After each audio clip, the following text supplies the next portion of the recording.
नमस्कार, मैं हूं आशीष त्रिपाठी आपके साथ और विस्तार पूर्वक खबरों पर नजर डालेंगे। इस वक्त की बड़ी खबर से करेंगे शुरुआत, जहां भोपाल से आ रही बड़ी खबर। मुख्यमंत्री निवास पर बीजेपी संगठन की बैठक होनी है। दरअसल संभावित मंत्रिमंडल में जो फेरबदल की चर्चा है यहां होगी। आपको बता दें, निगम मंडल में नियुक्तियों को लेकर भी चर्चा होगी और आने वाले कार्यक्रमों की रूपरेखा यहां तैयार की जा सकती है। तो निगम मंडल में नियुक्तियों को लेकर बदलाव संभव है और मुख्यमंत्री निवास पर यह बैठक होगी। आपको बता दें कि संभावित मंत्रिमंडल जो फेरबदल की चर्चा हो रही है, यहां संभव है कि आज कोई फैसला ले लिया जाए और क्या फैसला लिया जाएगा इसके बारे में भी विस्तार पूर्वक जानकारी आप तक पहुंचाएंगे। फिलहाल आपको बता दें कि निगम मंडल में नियुक्तियों को लेकर भी यहां चर्चा संभव है।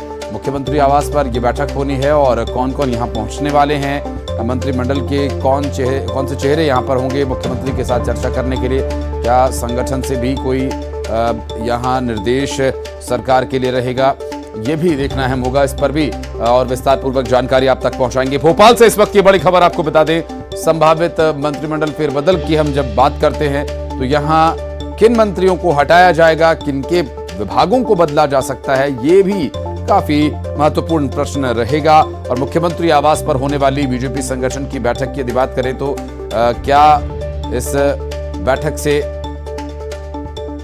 संदेश आएगा आगामी चुनावों को देखते हुए भी, ये काफी महत्वपूर्ण बैठक। संभावित मंत्रिमंडल फेरबदल पर चर्चा होगी। निगम में मंडलों में नियुक्तियों को लेकर भी यहां चर्चा होगी। मुख्यमंत्री आवास पर बीजेपी संगठन की बैठक होगी तो संगठन द्वारा यहां जो बदलाव किया जाएगा, संभावित मंत्रिमंडल को लेकर चर्चा होगी। सरकार में क्या कुछ अब और बदलाव होने की आवश्यकता है या किन, चूंकि इससे पहले जो एक बैठक हुई थी जिसमें यह तय हुआ था कि जो कैबिनेट मंत्री अपने क्षेत्र में, अपने प्रभार वाले क्षेत्र में ठीक से काम नहीं कर रहे हैं या अपने कार्यकर्ताओं को तरजीह नहीं दे रहे हैं, उन्हें एक तरह से कड़े शब्दों में चेताया गया था कि आप इस तरह की लापरवाही ना करें और प्रभार वाले क्षेत्र में रात्रि विश्राम किए जाने की भी उन्हें हिदायत दी गई थी। साथ ही ये भी तय हुआ था कि जो कुछ परफॉर्मेंस जिन मंत्रियों की ठीक नहीं है उन्हें हटाया जा सकता है, कुछ आमूलचूल परिवर्तन भी हो सकते हैं।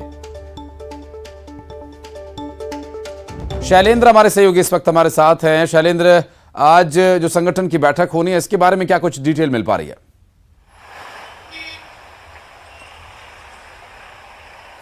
देखिए आशीष, जिस तरीके से मध्य प्रदेश में लगातार या कहें या लंबे समय से इस बात के कयास लगाए जा रहे हैं कि मंत्रिमंडल का विस्तार होना है, क्योंकि कई ऐसे इलाके हैं जहां के विधायकों को उस प्रतिनिधित्व मंत्रिमंडल में नहीं मिला और ऐसे में अब चुनाव का वक्त है। चुनाव के वक्त जो सरकार सभी इलाकों को और सभी वर्गों को साधने का प्रयास करने में जुटी हुई है। दूसरा, एक महत्वपूर्ण बात यह कि 2020 में जब चौथी बार बीजेपी सरकार में लौटी थी तो उसके बाद कई निगम मंडल ऐसे थे जिनमें नियुक्तियां नहीं हो पाई थी। हालांकि अब धीरे धीरे करके उन निगम मंडल में नियुक्तियों का दौर लगातार जारी है, लेकिन अभी भी कई निगम मंडल ऐसे हैं जिनमें पद खाली पड़े हुए हैं। खासकर ग्वालियर चंबल संभाग की अगर मैं बात करता हूं तो चाहे वह ग्वालियर विकास प्राधिकरण की बात हो, काउंटर मैग्नेट सिटी की बात हो या ग्वालियर व्यापार मेले को लेकर हो, ये तमाम जो निगम मंडल हैं ये इनके पद खाली पड़े हुए हैं और उनमें अभी तक किसी भी कार्यकर्ता की नियुक्ति नहीं हो पाई है। चूँकि ये चुनावी साल है और ऐसे में बीजेपी अपने कार्यकर्ताओं को एडजस्ट करने की में लगी हुई है कि किसी तरह उनको एडजस्ट किया जाए, क्योंकि बहुत सारे लोग ऐसे होते हैं जो टिकट की मांग कर रहे होते हैं लेकिन उनको टिकट की जगह पार्टी निगम मंडल में भेजकर उनको संतुष्ट करने का काम करती है। और उसी कड़ी में आज एक महत्वपूर्ण बैठक सीएम हाउस में आयोजित की गई है, क्योंकि जिस तरीके से पिछले दिनों हमने देखा कि मध्य प्रदेश के जो बड़े नेता हैं उनकी कोर कमेटी की बैठक आयोजित की गई थी, जिसमें केंद्रीय मंत्री और जो तमाम बीजेपी के संगठन के जो आला कमान के लोग हैं वो उसमें शामिल हुए थे। लगभग 3 घंटे तक ये कोर कमेटी की बैठक चली थी, तो उसमें भी इस तरह की बात हुई थी कि किस तरीके से जो निगम मंडल में उनमें नियुक्तियां करनी है या फिर जो मंत्रिमंडल का विस्तार करना है उसका क्या क्राइटेरिया होना चाहिए, सबको लेकर एक लंबा गहन जो मंथन और चिंतन हो चुका है। और अब उन नामों पर अंतिम मोहर लगाने के लिए आज एक बड़ी बैठक सीएम हाउस में आयोजित की गई और जब बैठक संपन्न होगी उसके बाद ही ये तय हो पाएगा कि आखिर जो निगम मंडल रह गए थे उनमें किन किन कार्यकर्ताओं की नियुक्ति होनी है। और चूंकि अभी विधानसभा का सत्र चल रहा है और 27 तारीख तक सत्र चलेगा और सत्र के बाद संभवतः मंत्रिमंडल में भी विस्तार हो सकता है और कुछ मंत्रियों के विभागों में भी फेरबदल की संभावना जताई जा रही है। जी शैलेंद्र, एक और महत्वपूर्ण बात ये कि जिन मंत्रियों को बदला जाएगा, किन मंत्रियों पर संभावित ये कार्रवाई हो सकती है। और चूंकि इससे पहले जो बैठक हुई थी उसमें प्रदेश अध्यक्ष द्वारा स्पष्ट कहा गया था कि जो ठीक से परफॉर्म नहीं कर रहे हैं उन पर एक्शन होगा, तो बदलाव हो सकता है या फिर हटाए जा सकते हैं मंत्री, सख्ती से भी एक्शन लिया जा सकता है। देखिए बिल्कुल निश्चित तौर पर देखिए पिछली जो बैठक हुई थी उसमें संगठन की तरफ से 2 टूक मंत्रियों को ये कह दिया गया था कि आप अपने अपने इलाके में काम कीजिए, इसके साथ ही अपने डिपार्टमेंट का परफॉर्मेंस सुधारिए, क्योंकि कई डिपार्टमेंट ऐसे हैं जो सीधे तौर पर पब्लिक से जुड़े होते हैं और यदि पब्लिक को उन योजनाओं का लाभ नहीं मिल पाता या जो सुविधाएं उनको मिलनी चाहिए वो नहीं मिलती, तो कहीं ना कहीं मंत्री की तो छवि खराब होती है, सरकार की छवि जो है वो खराब होती है। ऐसे में ऐसे मंत्रियों को साफ हिदायत दे दी गई थी। हालांकि अभी फिलहाल ये संभावनाएं कम है कि मंत्रिमंडल से कुछ मंत्रियों को छुट्टी की जाए, लेकिन ये जरूर बताया जा रहा है कि कुछ मंत्रियों के विभाग जो है वो बदले जाएंगे। उसके साथ ही कुछ नए विधायकों को मंत्रिमंडल में जगह मिलेगी। जिस तरीके से बिंद का जो इलाका है, जो 2018 में सबसे अधिक सीटें देने वाला बीजेपी को था, लेकिन बिंद वो इलाका रहा कि जहां से उनका प्रतिनिधित्व जो है वो मंत्रिमंडल में पर्याप्त नहीं रहा और बिंद की उपेक्षा का आरोप जो है वो लगातार कांग्रेस भी लगाती रही है और कई बीजेपी के नेता भी दबे सुर से ये कहते रहे हैं कि बिंद को जो प्रतिनिधित्व मिलना चाहिए था वो नहीं मिला। तो अब बिंद पर भी फोकस है, तो ऐसे में संभावना ये है कि चुनाव है ना शैलेंद्र, तो इस विषय में संगठन को और मजबूती से काम करने की जरूरत महसूस हुई कि प्रदेश में पकड़ बनाकर रखनी है और इसके लिए सख्ती भी दिखानी है। अनुशासन दिखाने का हमेशा अनुशासन बरतने का भारतीय जनता पार्टी का प्रयास रहता है। यह ऐसा गाए बगाए कई बार हमने देखा भी है। बहुत शुक्रिया फिलहाल आपका इस पूरे विषय पर जानकारी देने के लिए। और बढ़ते आगे आपको बता दें कि मध्य प्रदेश में कई जिलों में आफत की बारिश ने किसानों की चिंता को बढ़ा दिया। भोपाल, विदिशा, छिंदवाड़ा, रतलाम, उज्जैन, देवास और मंदसौर समेत कई जिलों में तेज बारिश हुई तो वहां ओले गिरने से भी फसल चौपट हो गई। इधर ओलावृष्टि को लेकर सीएम शिवराज ने बड़ी घोषणा की है कि फसलों के नुकसान का सर्वे होगा, किसानों को चिंता करने की जरूरत नहीं है। ये मुख्यमंत्री ने ट्वीट करके किसानों को एक बड़ी मानसिक राहत भी दी है। हालांकि जब इस पर सर्वे होगा और उसका मुआवजा मिलेगा तब कहीं जाकर किसानों को इस नुकसान से उबरने का मौका मिलेगा। और अपने ट्वीट में जो लाइन उन्होंने लिखी है वो काफी राहत देने वाली है उन किसानों को, जिसमें उन्होंने स्पष्ट शब्दों में लिखा है कि मामा शिवराज आपके साथ है। मुख्यमंत्री के इस ट्वीट से किसानों को बहुत संबल मिल सकता है। और चूंकि ये बारिश एक बेमौसम बारिश, ये बेवक्त हुई बारिश किसानों के लिए एक बड़ी चिंता का विषय बनी। और इधर कृषि मंत्री कमल पटेल ने किसानों से अपील की है कि वो घबराएं नहीं, सरकार संकट में उनके साथ खड़ी है। नुकसान की भरपाई सरकार करेगी और इसके लिए कलेक्टर्स को निर्देश जारी कर दिए गए हैं जो सर्वे रिपोर्ट देंगे। तो वहीं कांग्रेस ने तत्काल मदद की मांग की है। संकट में किसान सरकार का साथ लगातार उनके साथ बना हुआ है। हमने तत्काल सभी कलेक्टरों को जहां जहां बारिश हुई है या ओले से फसल नुकसान हुआ निर्देशित कर दिया है कि तत्काल एक टीम बनाई जाए कृषि और राजस्व विभाग की, और बीमा कंपनी को भी निर्देशित कर दिया है वीडियोग्राफी कराकर एक एक गांव के एक एक किसान के जहां भी फसल को नुकसान हुआ उसका सर्वे करें, नगरीय आकलन करें और तत्काल राहत देने का काम किया जाएगा। और किसान की क्षति सरकार की क्षति है, किसान का संकट सरकार ने अपने ऊपर लिया है और हम आपकी पूरी क्षति की पूर्ति कराएंगे। अभी नीमच और मंदसौर अन्य जगहों पे भी हुई। मैंने अभी मंदसौर कलेक्टर से चर्चा की है, उन्होंने बताया कि कई जगह बारिश हुई है, हवा तेज और बारिश के कारण फसलें हानि हुई, कई जगह ओले गिरे। मैंने तत्काल निर्देशित किया कलेक्टर को एक टीम बनाकर सर्वे कराएं और 24 घंटे या 72 घंटे के अंदर इसको अधिसूचित जिला घोषित कर दे ताकि फसल बीमा कंपनी से भी हम इनको राशि दिला सके, जिनकी क्षति हुई है उससे पूर्ति कर सके। सिर्फ सर्वे के ऐलानों से कुछ नहीं होगा। सीधी बात करें, 40,000 रुपए हेक्टेयर का मुआवजा दे। सत्र चल रहा है, 2 दिन की लगातार सघन चर्चा करें और क्या क्या इसमें लागत बढ़ गई है। डीजल महंगा हो चुका है, खाद महंगी हो चुकी है, बीज महंगा हो चुका है, मजदूरी महंगी हो चुकी है, किसान के ऊपर कर्जा चढ़ता जा रहा है और सरकार सिर्फ मुंह चलाने का काम कर रही है। मुंह चलाने से काम नहीं चलेगा और सिर्फ कोरे भाषण से काम नहीं चलेगा। स्पष्ट रूप से सारे काम छोड़ के सत्र में विशेष चर्चा करके किसानों को उनकी जो एक्चुअल लागत है उसके ऊपर मुआवजा देना। ये बेमौसम बारिश अब विपक्षियों के लिए राजनीति करने का मौसम ले आई है और ओलावृष्टि की ये तस्वीरें किसानों के लिए चिंता का कारण ज़रूर बनी है, लेकिन सरकार ने स्पष्ट शब्दों में आश्वस्त किया है कि किसानों को घबराने की आवश्यकता नहीं है। कलेक्टर्स को निर्देश दे दिए गए हैं। कृषि मंत्री को अभी आपने सुना, उससे पहले मुख्यमंत्री शिवराज सिंह चौहान का ट्वीट हमने आपको दिखाया। और विपक्ष लगातार इस बात को लेकर आरोप लगा रहा है कि सरकार बातें न करे, सिर्फ काम करे और किसानों को उनकी जो लागत है उससे ऊपर मुआवजा दे, क्योंकि यहाँ जो नुकसान है वो सिर्फ लागत का नहीं है बल्कि उससे बड़ा है। तो ऐसे में किसानों के इस संकट के दौर में सरकार किसानों के साथ खड़े होने का दावा कर रही है, जबकि इस बारिश के चलते हुए नुकसान को लेकर विपक्ष सरकार को घेर रहा है और सरकार का जो काम है उन्हें याद दिला रहा है कि सरकार को किसानों के साथ होना होगा। और कृषि मंत्री कमल पटेल किसानों से ये अपील कर रहे हैं कि आप घबराएं नहीं, सरकार आपके साथ है। लेकिन विपक्ष के लिए यहाँ सरकार को घेरने का एक मौका है, क्योंकि नुकसान हुआ। हालांकि इसमें कितना समय लग रहा है, यदि सत्र चल रहा है, सत्र को लेकर भी विपक्षी विधायक ये कह रहे हैं कि सदन में इसको रखा जाए, सदन में इस विषय को रखकर इसके बारे में किसानों को न सिर्फ ढांढस बंधाने का काम करे सरकार, बल्कि सरकार को ये चाहिए कि वो तुरंत मुआवजा दे और उनकी जो लागत है उससे ऊपर उन्हें मुआवजा मिलना चाहिए, ताकि वो इस नुकसान से उबर सकें, इस परेशानी से अपने आप को बचा सकें, जो कि इस बारिश की वजह से, असमय ओलावृष्टि की वजह से, बेमौसम बरसात के चलते किसानों को परेशानी झेलनी पड़ रही है। उनकी जो फसल खराब हो रही है उसका सर्वे करवाए जाने का निर्देश हालांकि किसानों के फसलों की मुआवजे के लिए सरकार ने दे दिया, निर्देशित किया है। कलेक्टर्स को खुद कृषि मंत्री ने इसके बारे में जानकारी दी। हालांकि इस विषय को लेकर कलेक्टर्स द्वारा कितने समय में रिपोर्ट दी जाएगी, क्या कुछ इसमें अभी औपचारिकताएं जिसे अंजाम दिया जाना बाकी है, वो काफी महत्वपूर्ण रहेगा। पंकज चतुर्वेदी जी हमारे साथ बीजेपी से हैं। पंकज जी, ये बेमौसम बारिश जो है किसानों के लिए परेशानी का सबब तो लेकर आई है, लेकिन विपक्षी विधायकों का एक मौका बन गया है कि वो सरकार को घेरें। तो क्या सरकार उन्हें अभी आगे मौका देगी इसी तरह से घेरने का, या फिर समय पर किसानों की समस्या का हल हो जाएगा? आशीष जी, ये प्रतिपक्ष के लिए हो सकता है कि राजनीति का मौका हो। जैसा आपने कहा, ये कांग्रेस पार्टी की सोच है, उनको उनकी सोच मुबारक हो।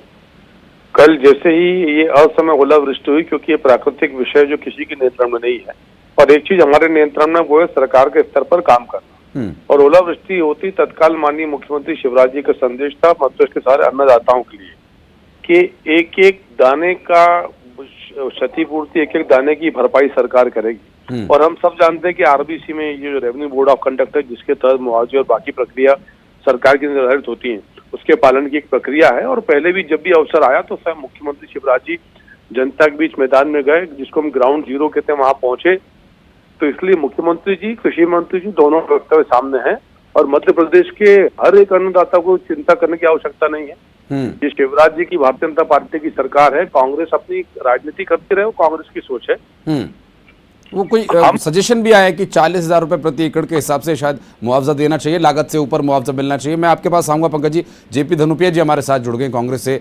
जेपी जी, अभी जो बारिश हुई है, ये बारिश किसानों के लिए तो परेशानी है ही, लेकिन कुछ समय जरूर लगेगा। सरकार कह रही है कि आश्वस्त कर रहे हैं किसानों को, मदद जरूर करेंगे।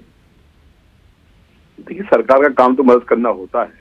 देखिए, भारतीय जनता पार्टी की सरकार की जो मुखिया है वो घोषणावीर मुख्यमंत्री है, घोषणाएं करते हैं, घोषणाओं के अलावा कहीं कुछ नहीं होता है। हाँ। वो जो राहत मिलना चाहिए तब नहीं मिलती है, जब बिल्कुल आखिरी समय आ जाता है तब बात करते हैं। जैसे आज कल उन्होंने लाडली बहना के नाम पर योजना की, 1,000 रुपए देंगे। कितने साल के बाद? 20 साल का रोष आया उनको, कम 1,000 रुपए देंगे, वो भी आधे अधूरे लोगों को देंगे। इस तरह की घोषणाएं करने से फायदा नहीं है। अभी जो ओलावृष्टि हुई है तत्काल उसकी आज सर्वे कराना चाहिए। और जो हमारे विधायक, युवा विधायक करुणाल चौधरी ने कहा है, सूचित है उनकी मांग कि 40,000 रुपए प्रति एकड़ कम से कम तत्काल मुआवजा दिया या आंतरिक रूप से बाद में उसका मूल्यांकन किया जाए। तो ये निश्चित रूप से किसान के साथ जो एक ओलावृष्टि के कारण उसकी फसल चौपट हो गई है, जो आर्थिक संकट उसके सामने आ गया है, फसल संकट आ गया, उसकी भरपाई करने के लिए सरकार कुछ नहीं करे तो आर्थिक रूप से सहायता दे, उसके लिए दिखावा न करे, घोषणाबाजी न करे, तत्काल कार्रवाई करे और निर्णय दे और मुआवजा दे। ऐसी मांग करना उचित है और हम सब समर्थन करते हैं कांग्रेस पार्टी के लोग। पंकज जी, प्रैक्टिकल है क्या 40,000 रुपए प्रति एकड़ के हिसाब से मुआवजा देना? सरकार इस पर क्या पक्ष रखना चाहिए, या क्या उसको लगता है कि 40,000 रुपए एकड़ दिया जा सकता है? देखिए आशीष जी, 40,000 रुपए के अलावा यदि उससे अधिक की क्षतिपूर्ति, वो क्षतिपूर्ति मैंने इसलिए आपसे कहा कि यदि मध्य प्रदेश के अन्नदाता की फसल का एक एक दाना भी यदि नष्ट हुआ है तो 40,000 रुपए कह दी, और अधिक धन की आवश्यकता तो वो धन भी सरकार देगी। और इसलिए मैंने आपसे कहा कि मध्य प्रदेश का अन्नदाता जानता है कि वही भारतीय जनता पार्टी की सरकार है जिसने पिछले वित्तीय वर्ष में मध्य प्रदेश के अन्नदाता को भिन्न भिन्न योजनाओं में केंद्र की, राज्य की, उपार्जन, बीमा, क्षतिपूर्ति सब मिलाकर 2,00,000 करोड़ रुपए का भुगतान किया है। इसमें किसान सम्मान निधि भी शामिल है जो मध्य प्रदेश की है। तो मुझे लगता है कि कांग्रेस पार्टी जरूर अपनी राजनीति करती है, उनका विवेक है, तो उस पर आपत्ति भी नहीं है। लेकिन जो सरकार है कांग्रेस, तो अभी आज सक्रिय हुई, माननीय मुख्यमंत्री जी ने तो कल ही घोषणा करी, कृषि मंत्री जी का कथन सामने आया। तो सबसे पहले प्राथमिकता पर हमारे मध्य प्रदेश के अन्नदाता की आवश्यकताएं हैं, जिसकी जैसी भी क्षतिपूर्ति है उसका जो भी मुआवजा है, 40,000 हो या उससे अधिक हो, अन्नदाता को निश्चिंत रहने की आवश्यकता है, चिंता करने की जरूरत नहीं। मुख्यमंत्री शिवराज जी सरकार बस एक छोटा सा एक शब्द एक वाक्य में उत्तर देने का प्रयास कीजिएगा। जो विपक्षी विधायक ने चिंता जताई है, वर्तमान सत्र में क्या ये विषय उठाया जा सकता है, क्या संभव है? अब ये तो वो प्रतिपक्ष तय करेगा। ठीक है, बहुत शुक्रिया पंकज जी आपका इस विषय पर बात रखने के लिए, हमारे साथ जुड़ने के लिए, समय निकालने के लिए। जेपी जी बहुत बहुत शुक्रिया आपका हमारे साथ जुड़ने के लिए। और रायपुर से बड़ी खबर, अभी तक दूल्हा दुल्हन की हत्याकांड का जो ये पूरा मामला है सुलझ नहीं पाया है। पोस्टमार्टम रिपोर्ट से पहले डॉक्टर ने देखा क्राइम स्पॉट, नशे की हालत में दूल्हा बताया जा रहा है। दरअसल असलम, जिसकी शादी के बाद एक अजीब हरकत सामने आई थी। 36 गवाहों के पुलिस ने बयान दर्ज किए हैं। 21 फरवरी की रात दूल्हा दुल्हन की लाश मिली थी और असलम और उसकी वाइफ यानी उसकी पत्नी कहकशा की मौत अब एक रहस्य बन गई है। बहरहाल अब इस रहस्य से पर्दा उठने में कितना समय लगेगा ये तो कह पाना मुश्किल है। पोस्टमार्टम रिपोर्ट से पहले डॉक्टर ने क्राइम स्पॉट को देखा जाकर और असलम जो है वो नशे की हालत में बताया जा रहा था, वो उस वक्त नशे की हालत में था। हालांकि इस पूरे मामले में 36 गवाहों के बयान दर्ज किए गए। 21 फरवरी की रात दूल्हा दुल्हन मृत अवस्था में पाए गए थे। युगल तिवारी हमारे साथ इस वक्त मौजूद हैं। युगल, अभी राज खुल नहीं पाया कि आखिर हुआ क्या था और क्या कुछ अभी कार्रवाई पुलिस के द्वारा की जा रही है, क्या परिवार के लोग बता रहे हैं? देखिए आशीष, सबसे बड़ी बात यही है कि दूल्हा और दुल्हन की जो संदिग्ध जो मौत हुई है उस पर अभी भी रहस्य है, पर्दा है, वो उठ नहीं सका है और मिस्ट्री अभी भी बनी हुई है। जिस तरह से 72 चाकू के निशान दोनों के बॉडी में मिले थे, निशान मिले थे और कमरा अंदर से बंद था। आखिर हत्या किसने की, पहले वार किसने किया, हत्या की वजह क्या रही, और सबसे बड़ी बात यही है कि पहली बार राजधानी के नहीं पूरे छत्तीसगढ़ में पहली बार ऐसा हुआ है जब इस तरह से क्राइम सीन, क्राइम स्पॉट को किसी डॉक्टर ने जा करके देखा है। पीएम रिपोर्ट बनाने से पहले तो ये इसकी गुत्थी का इससे ही अंदाजा लगाया जा सकता है कि आखिर जो दूल्हा असलम था और जो दुल्हन कहकशा थी उसकी मौत का रहस्य अभी भी पर्दा नहीं उठ सका है। 13 दिन हो गए हैं, पीएम रिपोर्ट नहीं आया है और जिसकी वजह से जो विवेचना में विलंब भी हो रहा है, देरी भी हो रही है, दोनों परिवार वालों को न्याय नहीं मिल पा रहा है, ये कहा जा सकता है। पुलिस की जांच लगभग अपनी जो दिशा है उस ओर बढ़ चुकी है। पुलिस ने अब तक जो 36 गवाहों के जो बयान हैं वो दर्ज किए हैं और जिस तरह से असलम की जो मानसिक स्थिति बता रहे थे वो खराब कुछ हो गई थी। जो टेंट वाले हैं और अन्य जो केटर्स वगैरह हैं उन लोगों के भी बयान दर्ज किए गए हैं। तो ये बता रहे हैं कि जो असलम है वो बहकी बहकी बातें कर रहा था। जो हमारे सूत्र बता रहे हैं तो ये कहा जा सकता है कि जब असलम की शादी के बाद असलम बिल्कुल बहकी बहकी हुई बातें करता था और पूरे मसले की जो पूरे मामले की जांच है वो पुलिस है अभी कर रही है। और जिस तरह से पीएम रिपोर्ट का इंतजार अभी जो पुलिस है वो कर रही है, पीएम रिपोर्ट आने में विलंब हो रहा है, इसलिए इस रहस्यमय मौत का खुलासा भी नहीं हो रहा है। पुलिस अब तक तमाम जो गवाह हैं उनके बयान दर्ज किए जा चुके हैं और बयानों का मिलान कर रहा है। अब क्रॉस चेकिंग किया जा रहा है कि जो बयान है उसमें भिन्नता तो नहीं है। लेकिन अचरज की बात यही है कि दूल्हा के शरीर पर 32 जो गहरे जख्म के निशान मिले हैं, दुल्हन कहकशा के जो शरीर पर जो 40 चोट के जो निशान मिले हैं, गहरे जख्म के निशान मिले हैं, तो आखिर कैसे जो मौत है वो हुई। और सबसे बड़ी बात यही है कि उस रूम में कोई दूसरा व्यक्ति था नहीं, जो अब तक पुलिस के जांच में आया है। और एक पोस्टमार्टम रिपोर्ट से युगल काफी कुछ स्पष्ट हो पाएगा और पुलिस की इन्वेस्टिगेशन में इससे काफी मदद मिलेगी। आप नजर बनाए रखें युगल, आगे आपसे इस पूरे मामले पर अपडेट लेने के लिए फिर संपर्क करेंगे। बहुत शुक्रिया आपका। और बढ़ते हैं आगे, धमतरी से इस वक्त की बड़ी खबर आपको बता दें, हाथी ने ग्रामीण को कुचल दिया और उसकी मौत हो गई। दरअसल ग्रामीण की मौत से वहां गांव वालों में हड़कंप मचा हुआ है और मगरलोड के 4 भाठा में हाथी का आतंक है।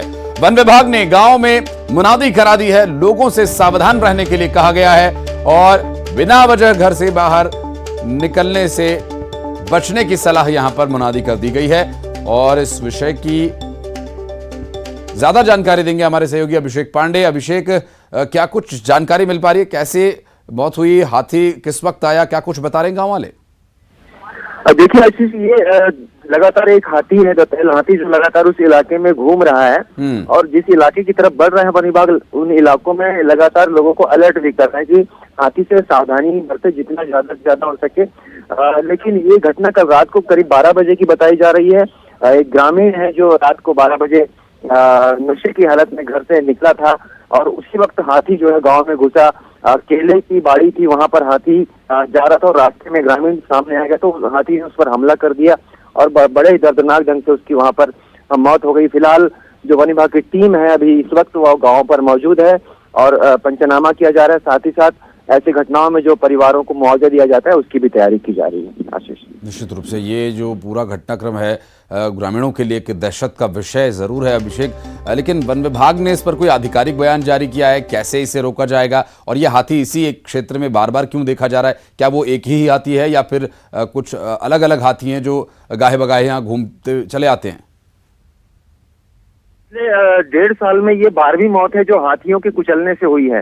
ये बड़ी चिंताजनक स्थिति है धमतरी में। और अभी जो फिलहाल एक ही हाथी है, लेकिन 2-3 दल और हैं जो लगातार उड़ीसा, गरियाबंद और धमतरी के जंगलों में चक्कर काटते रहते हैं। फिलहाल एक ही हाथी जो धमतरी जिले में घूम रहा है और ये उसी हाथी ने इस घटना को अंजाम दिया है। वन विभाग लगातार अपील कर रहा है, अलर्ट कर रहा है कि जिस इलाके में हाथी, लोग बिल्कुल घर से न निकले, जंगल की तरफ ना जाए। लेकिन ग्रामीण अक्सर या तो फंस जाते हैं या गलती से चले जाते हैं, तो ऐसी घटनाएं कहीं ना कहीं हो जाती हैं।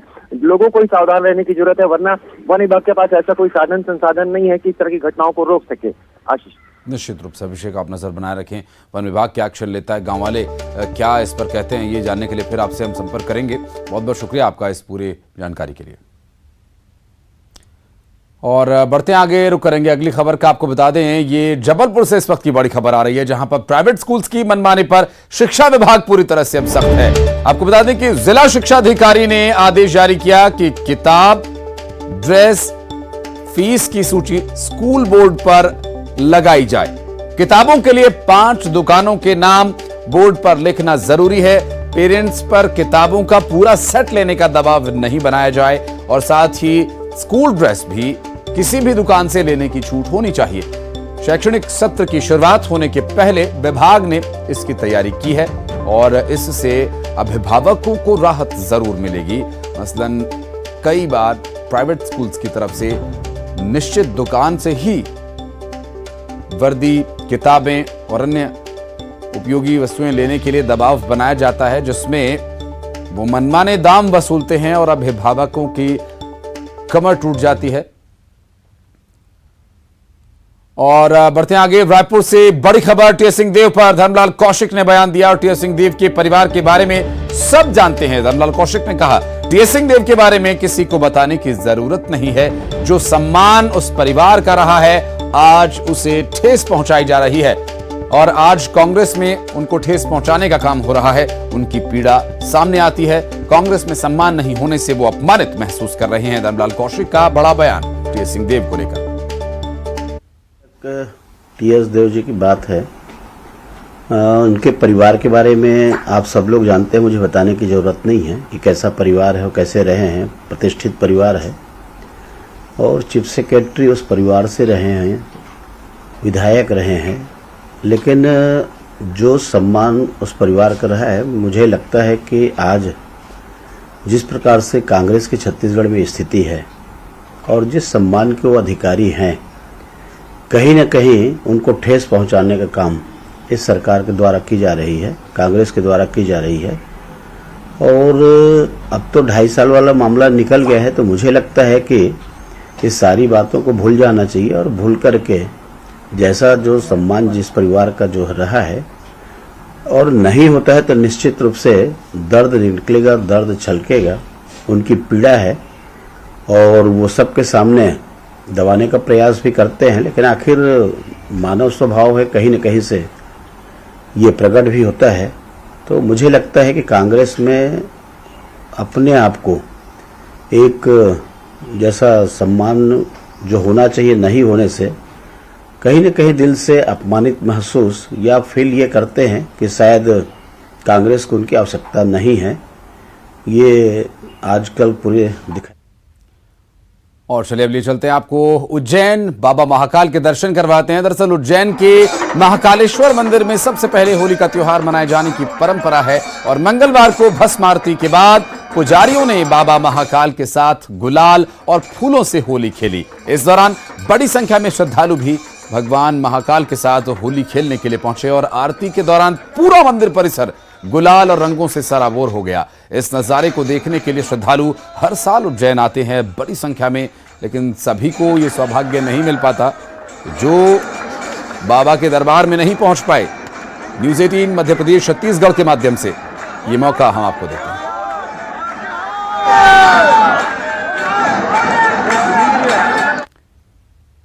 चलिए अब नजर डालते हैं सिटी टॉप 20 पर।